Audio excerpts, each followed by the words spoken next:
go! Move it!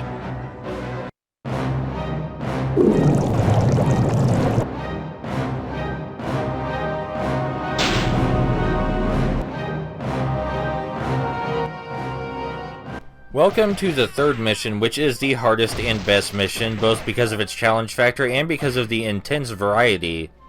Also, we can pick up a forklift in the very first room. In how many other games can you throw a forklift at people? Probably more than one, but that doesn't mean anything.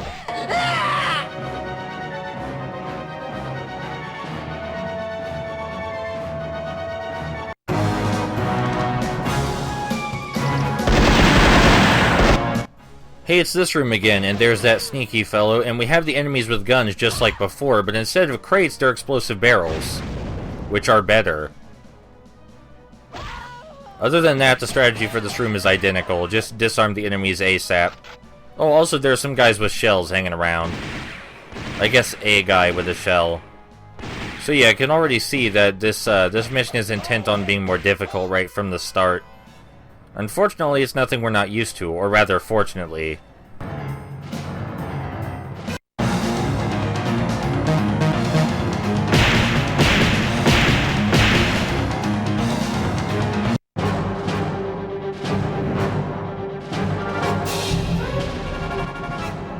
So yeah, that time we didn't end up falling through the freezer room, and we came here the normal way, which is a lot faster, it turns out. Who would have guessed? There's also a distinct lack of any men with rocket launchers this time around, but this room is still special for reasons you'll see very shortly. Oh, I should also mention that I believe in Mission 3 the enemies take more hits. I'm not entirely sure on that, but they definitely seem to. Especially since we've been playing with the power character. And no, we're not going to play as any of the other characters because they're just worse. That doesn't mean you can't win with them, but why would you win with something inferior?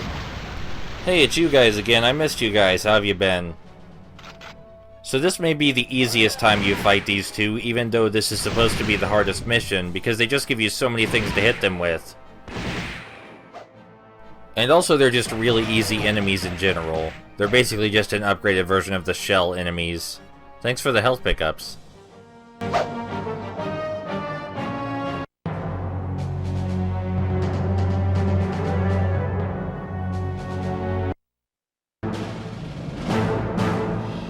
Hurry up with that bomb! And where is that girl? Find her and bring her to me.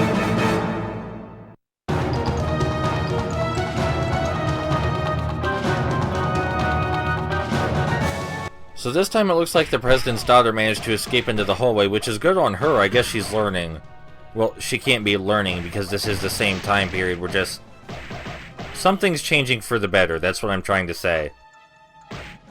We've already seen this room before, but this time it does have different weapons. And the weapons are much better this time around. Though again, the enemies do appear to take more... Hey, thanks for the health pickup. Though again, the enemies do appear to take more hits. And there are more of them. As was mentioned back in Mission 1, our health stacks. So even though you can't see it right now, our health is extended way beyond the health bar.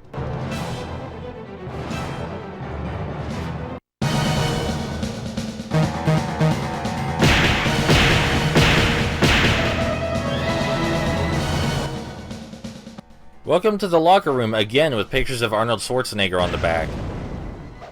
I didn't know exercise bikes exploded like that. Anyway, a lot of men will come out of the sauna during this fight and try to shoot at you, so just keep an eye on the door until they appear. Or it may just be one guy. Trying to remember. No, it's two. I am the best.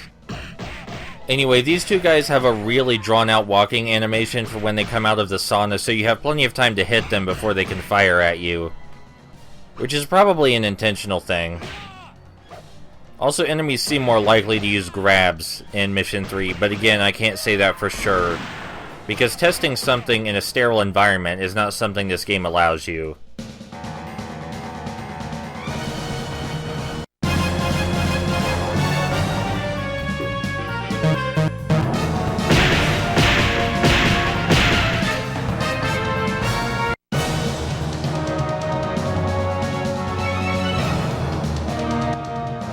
Welcome back to the restaurant, and there are no paper lanterns this time, but I love the decor.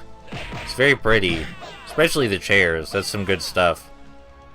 That lady with the bow might want to come down here because the bow can't shoot down. Yeah, thank you. There are a whole lot of enemies in this room, but they tend to get stuck around the table, which is going to be used to our advantage, because as you can see, that fellow with the axe is having a lot of trouble. All the enemies are able to climb on top of tables just like you are, but they really need a straight angle to come from, and the chairs kind of mess with that. These are the sword enemies we saw initially back in Mission 1, and the strategy for them is the same as it was for the ninja enemies, except these guys can't teleport. And that may work to their advantage because they don't find the need to teleport constantly. We still can't see our health bar. We're doing really good. I can't imagine what the real-life equivalent of having your health bar go off this... Oh man, our health bar appeared. But I can't imagine what the real-life equivalent of having your health bar go off the screen is. Because if you eat enough medicine that you become superpowered, that's not what happens to your health.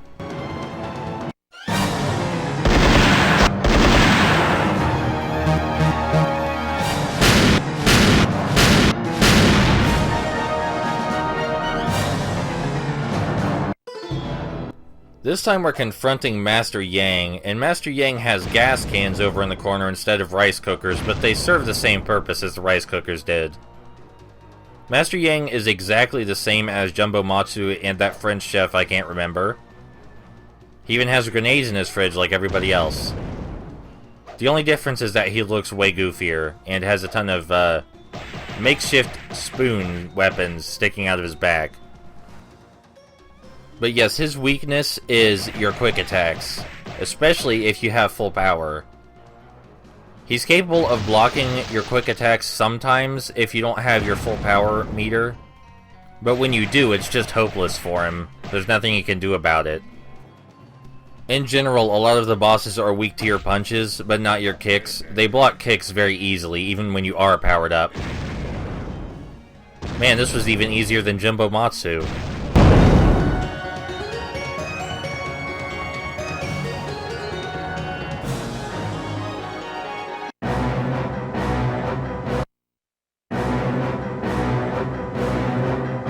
Haven't you found her yet?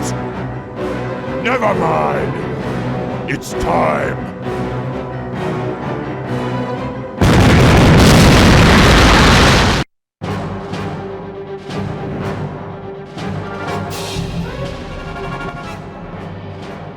Hey, I'm sure you remember this area from Mission 2, and I believe this is where we found the hairspray last time. But this time we have a lighter in our inventory that we picked up in the restaurant. Now, the lighter is not available in Mission 1 or 2, and the hairspray isn't available at all in Mission 1. So this is the only place you can get both. Man, we've just got these guys trapped in a corner with our machine gun. They should really think about holding onto their guns better. Like maybe tape them to their hand or something. Oh, I guess it's the next area that has the hairspray.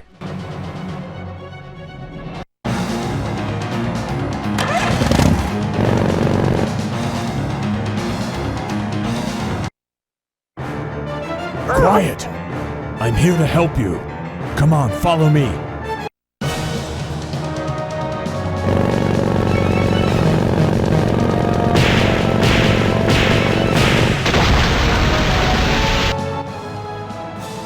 This room is a lot like the last one, except to get onto the boat, you have to duck down, which is, oh, holy shit, we got the hairspray. The hairspray and the lighter together make a flamethrower, and this is the only mission in which you can do that. It doesn't last very long, and I believe this is the only use for the lighter, but it was worth it. The fact that they would even put in such a minor Easter egg is still very special to me. Anyway, this is kind of difficult because there's not much room to move around, and they shove a ton of sword enemies in your face. And like I said, you can get on the boat, but you have to hop down first. So it's not like you have the full maneuverability of the last room.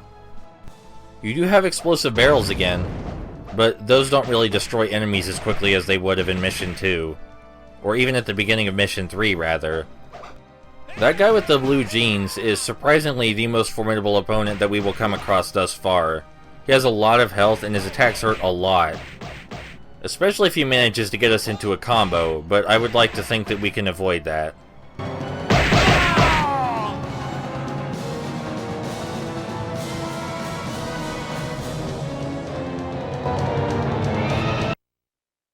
This way. Ah! Oh no!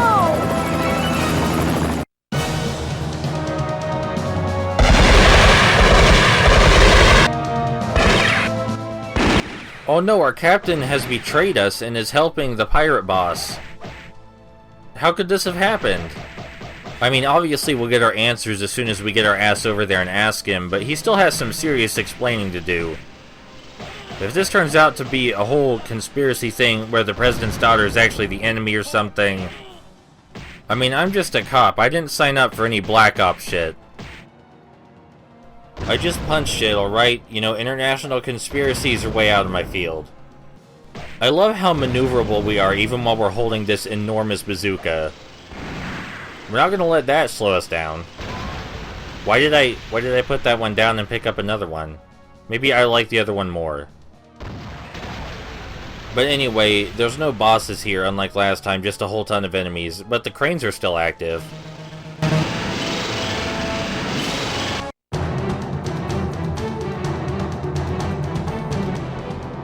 Oh no, it's the Kraken, which somehow got up into the control room. I love the Kraken. It's one of my favorite bosses because of the sheer amount of ways you can tackle it. It's most vulnerable from the sides of its head, but it will shoot sludge out of there if you perform a combo that's too long. You can also hit it from the front, but obviously its tentacles can easily reach you there. So the best solution is to quickly move from one side of its head to the other. Perform a 3-hit combo or less on one side and then quickly scoot to the other. Now you can also jump above and around its tentacles if you're feeling really brave, and it's much faster that way, but it's also a lot more dangerous because the Kraken can grab you. It also shoots out little mini Krakens, and there are a ton of water guns lying around. If you shoot a mini Kraken with a water gun, it drops a power-up, and the power-up instantly fills your power meter, which you can then use to wail on the Kraken some more. But the mini Krakens themselves can hurt you by latching onto you. Now when they're latched onto you, they don't do anything but slow you down. But the initial latching, yeah, that hurts. Another reason the Kraken is a special boss in this game for me is because it taught me about the dodging function. Or like, the scooting function, rather. As you're seeing, it's more of a scoot than a dodge. But it taught me about the dodging function, which is essential to succeed in this game.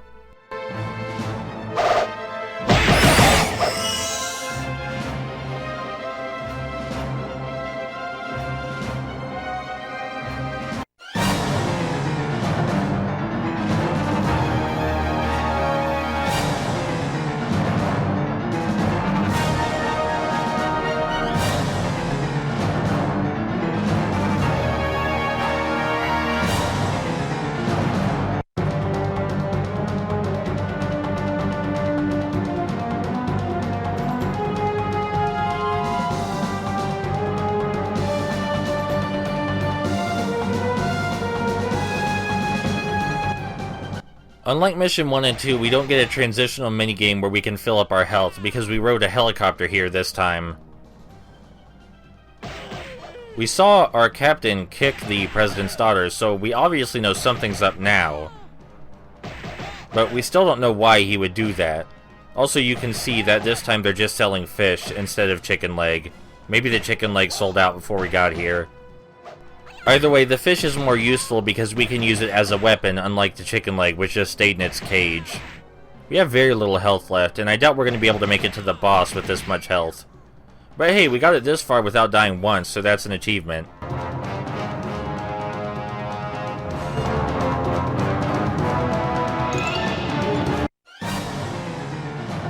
We're back to the skeleton torture dungeon from the first mission, but this time there's a cross on the wall instead of a pendulum, and the cross extends all the way across the room, where the pendulum only extended part way. So we want to stay out of the middle of the room as much as possible. The enemies for this room are the same, they're just the skeletons as usual. Oh, we died. They're just the skeletons as usual. But the new hazard in the room makes it more difficult regardless. And we did get our power meter full again, but by no means does having a full power meter make you invincible. You still take just as much damage. Only your attacks are strengthened. You can see the Grey Void is still there. That hasn't gone away. It's also here in the next room.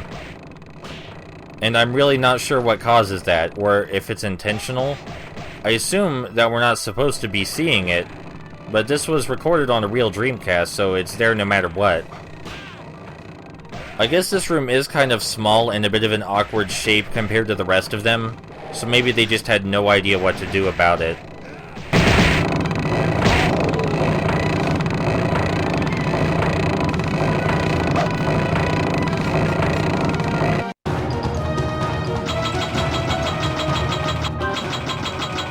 Welcome back to the second gambling room. We saw this one back in Mission 1, I believe. And the layout of the room has changed massively. Instead of a table, there are just a whole bunch of crates lying around. So there's not nearly as many places to hide from the enemies, but that's okay. If anything, it gives us more room to maneuver. So, you know, what's there to complain about? Man, we have a full power-up meter again. Either we're really kicking ass, or they were incredibly lenient with the power-ups late into the game.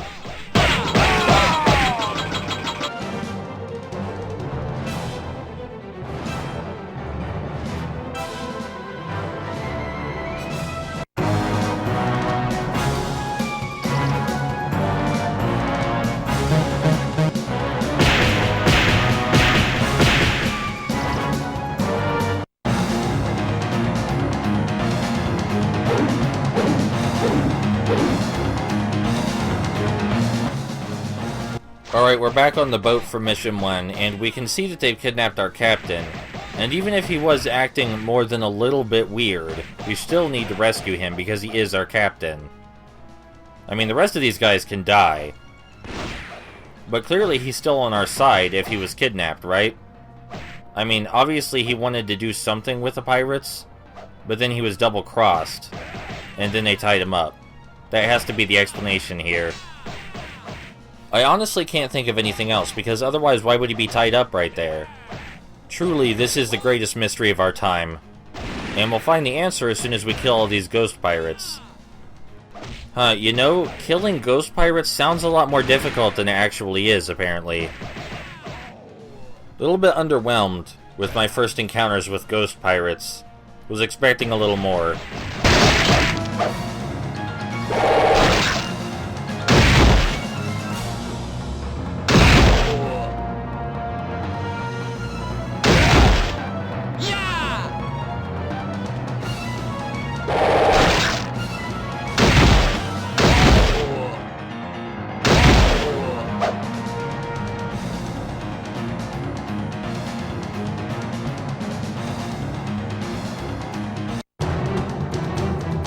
Watch out!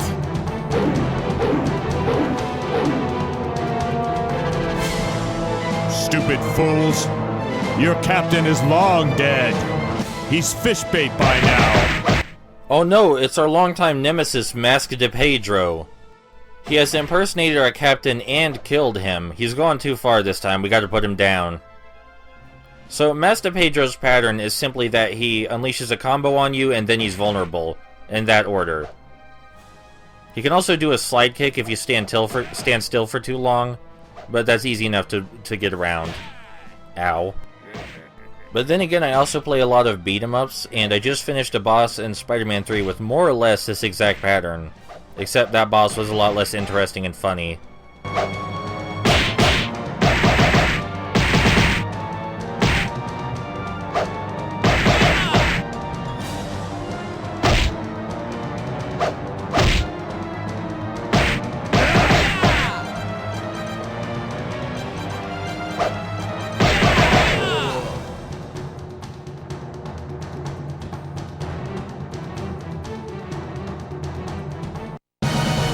Help me! Ah!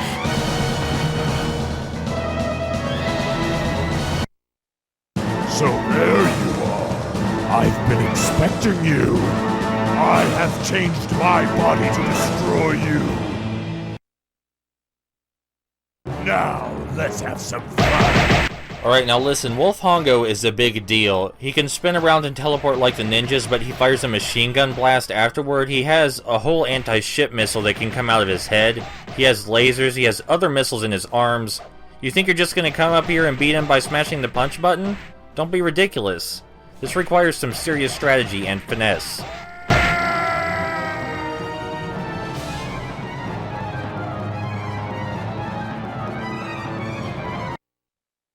Thank you for saving my life again.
Alright, that's over with, so let's take a look at the extra challenge mission. Weapon hits cause more damage. Get to the level before the time limit's over. Nah.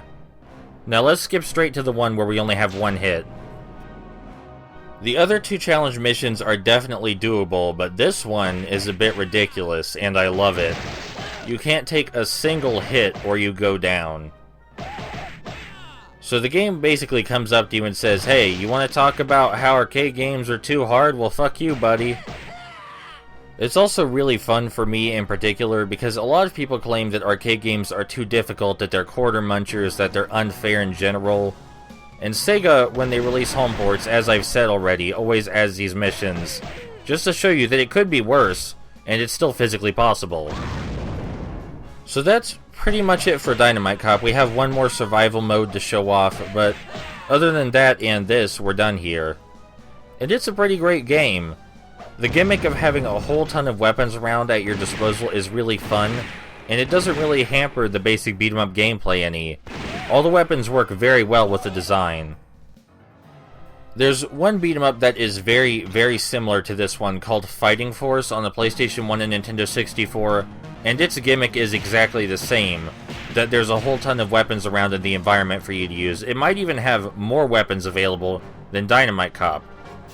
The only downside is that the weapons are way less funny. But as far as I'm concerned, Dynamite Cop and Fighting Force could be long-lost brothers. They both have very, very similar game design and come from a very similar place. I'm only telling you this right now in case you wanted more Dynamite Cop and you weren't sure where to look. I do definitely recommend actually playing Dynamite Cop, but if you want more of that after it's over, there's Fighting Force. But other than that, that's it for this kind of game design and beat-em-ups, which is kind of staggering. You figured this gimmick would be done more often. But yeah, I love this game. It's funny, it's exciting, it's loud, it's everything you want from an arcade beat-em-up, and it's completely fair and playable. Not a single fucking cheap shot in this whole damn game. And that's saying a lot. Alright, on to the next challenge mode, and that'll be it. Thank you guys, and I'll see you soon. Yeah!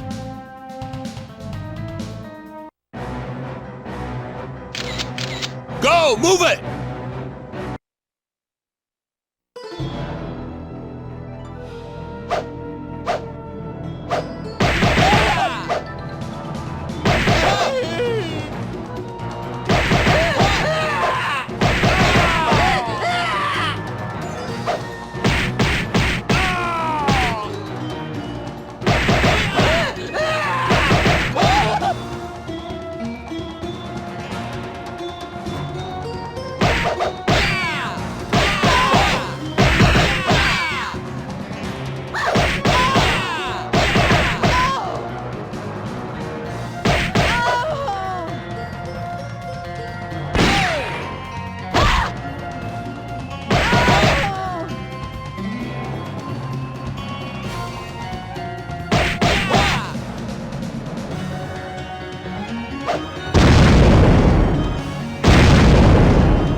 Poor baby.